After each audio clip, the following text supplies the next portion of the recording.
Roman Catholic খ্রিস্টানদের ধর্মগুরু পোপের বেশে নিজের একটি ছবি সামাজিক যোগাযোগ মাধ্যমে প্রকাশ করেছেন যুক্তরাষ্ট্রের প্রেসিডেন্ট ডোনাল্ড ট্রাম্প। ছবিটি কৃত্রিম বুদ্ধিমত্তা বা এআই দিয়ে তৈরি করা হয়েছে।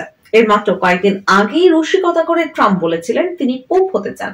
ট্রাম্প নিজে ক্যাথলিক খ্রিস্টান নন, চার্চেও নিয়মিত যান না তিনি। তবে গত মাসে পোপ ফ্রান্সিসের মৃত্যুর পর ভ্যাটিকান সিটিতে তার অন্ত্যেষ্টিক্রিয়ায় যোগ দিতে গিয়েছিলেন তিনি। ২১ এপ্রিল ভ্যাটিকানে নিজ বাসভবনে ৮৮ বছর বয়সে মৃত্যু হয় পোপ ফ্রান্সিসের। ২৬ এপ্রিল তাকে সমাহিত করা হয়। পোপের বিষয়ে নিজের ছবিটি শুক্রবার ট্রাম্প তার মালিকানাধীন সামাজিক যোগাযোগ মাধ্যম ট্রুথ সোশ্যালে পোস্ট করেন। পরে হোয়াইট হাউসের এক্স অ্যাকাউন্টেও সেটি শেয়ার করা হয়। তাতে দেখা যায় পোপের পোশাকে গম্ভীর মুখে চেয়ারে বসে আছেন ট্রাম্প, উঁচিয়ে আছেন ডান হাতের তর্জনী।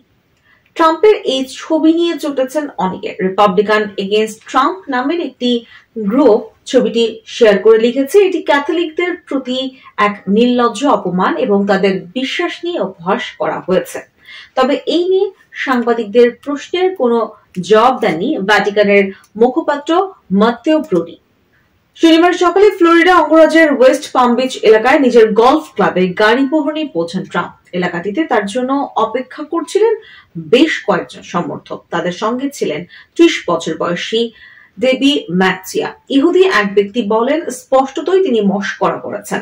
আমি চাই না তারা পোপ বা অন্য কিছু নিয়ে ধর্মীয়ভাবে অবমাননাকর কিছু করুক।